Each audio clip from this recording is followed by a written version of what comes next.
the more I level up and the more that you start to level up and focus on yourself and actually start improving your life in ways that you want to improve your life, you start to get the temptations to bring back old people that you've cut off with, like romantic partners, old friends, or even family that you've cut ties with.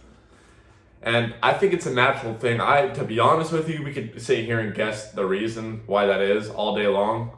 But what I think it is you want to share the joy of who you are as a person now with that person for multiple reasons, to show them that you're better, to prove something to them because for your own egoic reason. And also I think it's just to share the joy of living a better life now with someone else. Like me, that's something that is really big for me, is sharing my life experience with somebody. Like, I would put a relationship priority over money. Not over my goals and purpose, not over my purpose, but over money, absolutely. Because that has so much value to me. Now, I really couldn't tell you the deepest reason why, but I think it adds so much to life. So these temptations come, and they're coming to me. I'm dealing with this heavily. All of a sudden, heavily. I'm noticing the progress of me leveling up.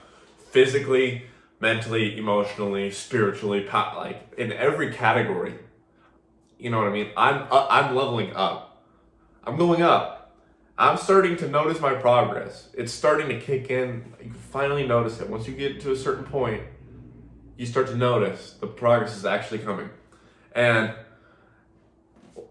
I'm getting that, and certain people are contacting me again, and I'm getting temptations from the universe.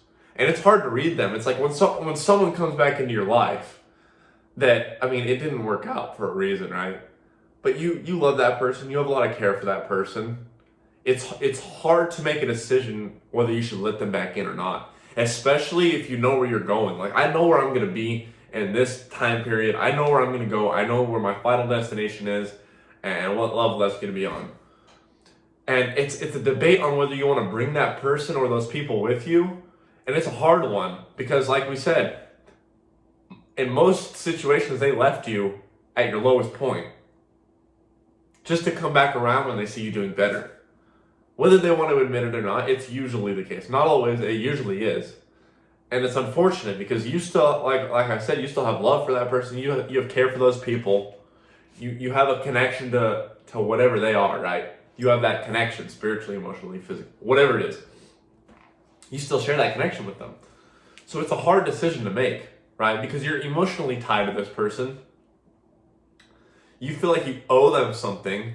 You feel like you owe yourself something to prove that you're good enough for them now, or the, like, you know, whatever reason. It's such a tough decision. And I just want to know if you guys have you guys have dealt with it before? If you have, let me know how.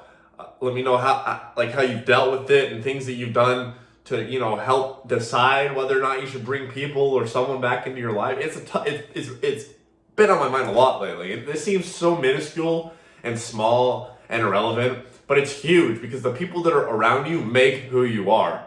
So if I bring this person or these people back into my life and share my success and my trajectory and my wisdom, first of all, they're gonna have to relearn me as a stranger because I'm not gonna be recognizable anymore whatsoever. Like, they're not gonna recognize me. Even if it's been 6 months, 7, 8, 9, a year, they're not gonna recognize me.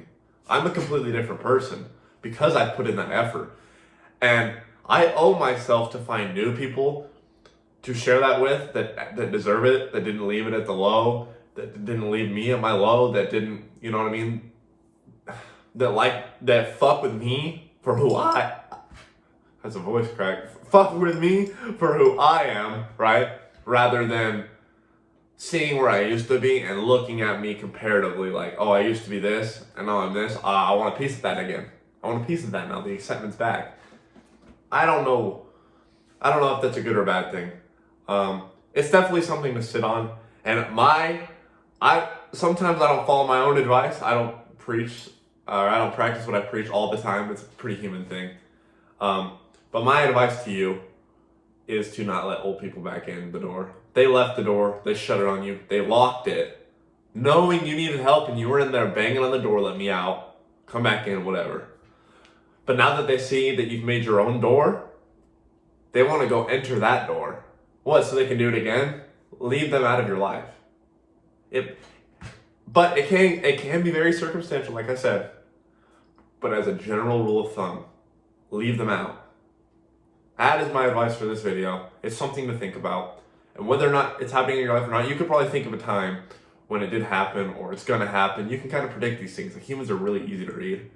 So, I mean, it's just something to think about.